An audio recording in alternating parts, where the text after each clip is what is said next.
This is the second video of saving ivy. The Craftsman, by the way, it's a 22-inch cut.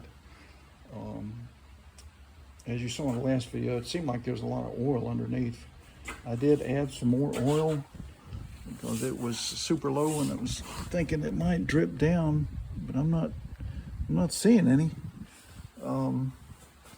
I took off the air filter and it was just super oily, so I wiped it down with a paper towel, and the air filter was just so soaked in dark black oil.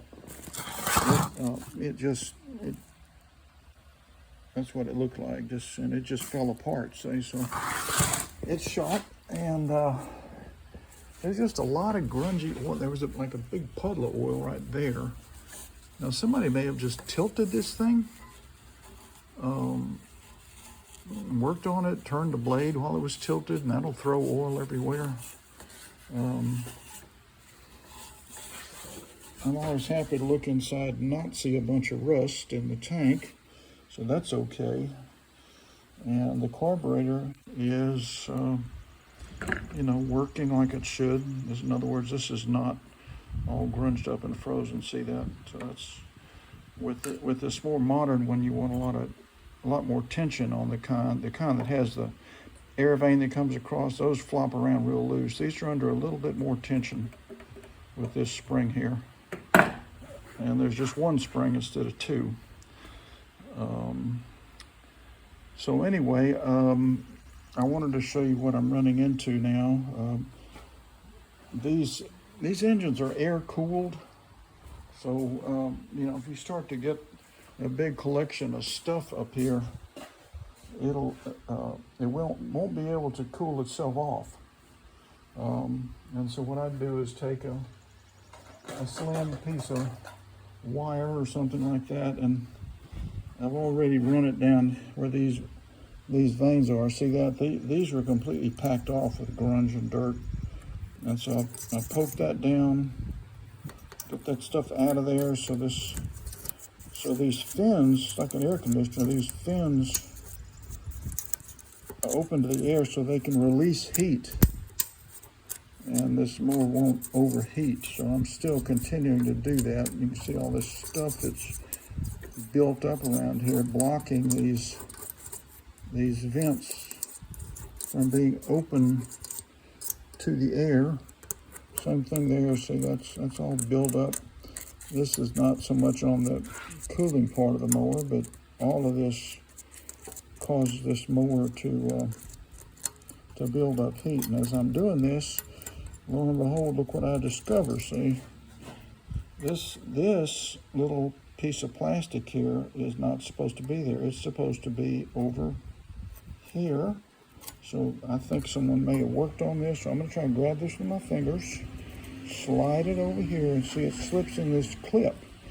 And that keeps this wire from getting ground up by the, it clips on right like that, see? The big loops up top there. Okay, see that?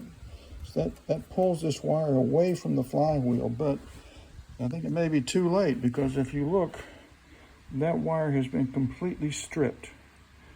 And if it touches any metal, like right there or over there, this mower is not going to run. It's like having the kill switch on. So this wire, worst case, you'd patch it with some electrical tape, but I think I'll just replace it with a new kill wire now that I've got this little clip that'll hold it in place and keep it from getting over there under the flywheel where it's spinning around and grinding it up, chewing it up.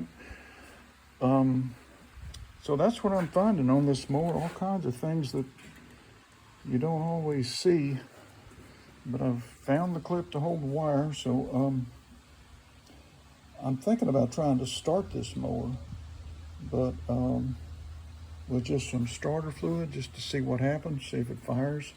Because I did check the flywheel keyway to see if it had been sheared, because sometimes that'll cause mowers to throw oil everywhere, and the flywheel key is fine.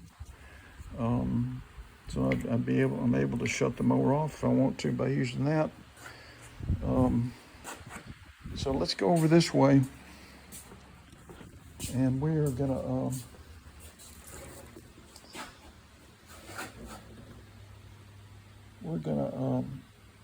take this tank off, because I'm a little reluctant to just put a bunch of fuel in this tank because it's not all that clean. And I could test this mower by taking all this off and just squirt some starter fluid up in the manifold. If I put the rewinder on and see if it fires. If it fires, then there's hope for Ivy. So let's get this tank off. Let me get my tripod.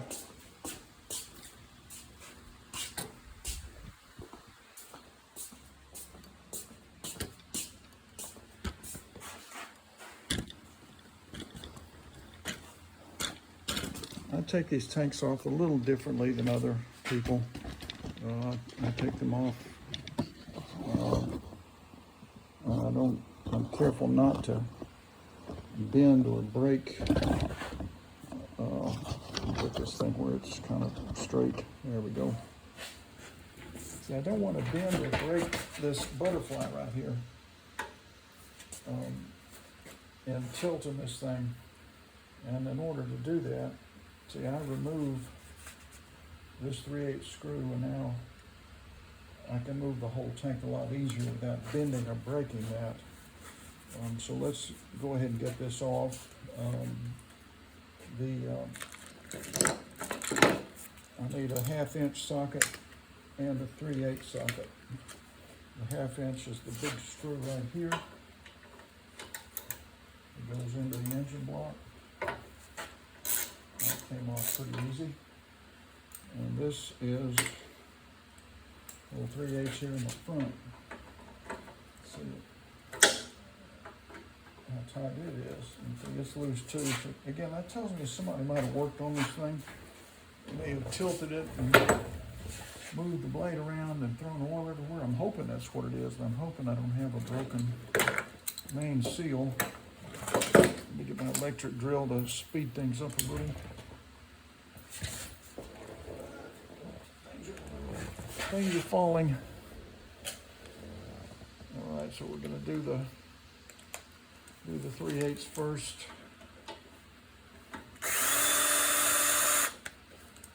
And now the 1/2. And there's just one little spring controlling that butterfly up here in the front. And it's a very delicate little thing, and they get lost real easily. So I'm going to be paying particular attention to that, to not lose that spring. And one way I'm going to do that is to go ahead and disconnect where it touches the butterfly. I'm going to see if I can bend this down and push up on it. See, it's got a little tiny hook on that end that goes in the small hole on that butterfly. All right, so now this is all loose, and I can begin to wiggle this around and slide it towards me. And see, now that I've got the 3/8 screw in the back loose, I can pull it out this way. So if you don't do that and you're trying to bend all this, you can crack that, and then you've really got a problem. But I can swing it out this way, and now I can go down and clear that L, and I haven't damaged it here, I haven't damaged it there. And so let me set this aside, and set this back up here sort of where it belongs, right up in there. And there's a bunch of crud, you know, where a mouse is going up in there. Let me show you what I mean. I know it's a mouse.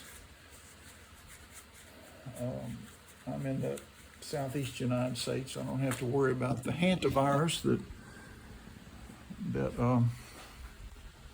killed poor Gene Hackman and his wife, which you get from rodents, mice. And you see all that? Those are cracked acorns stuffed up in there that some little mouse tried to eat. So I'm going to try and poke around and get that out of there, because all this keeps this mower from cooling properly. All that stuff needs to come out. at least as much as I can reach. But mainly, see, these vents need to be at least poked around, and so you have a lot of surface area open to the air.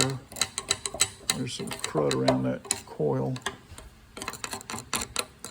Okay, so we got a lot of that junk off of there. A little better, a little better. All right, so now what I can do, just to see if there's hope for Ivy, is put the rewinder on and pull the cord and just shoot some starter fluid right in there without the tank or carburetor being on there. And if this mower fires for a second, runs for a second or two, that tells me I've got compression and that it might be okay.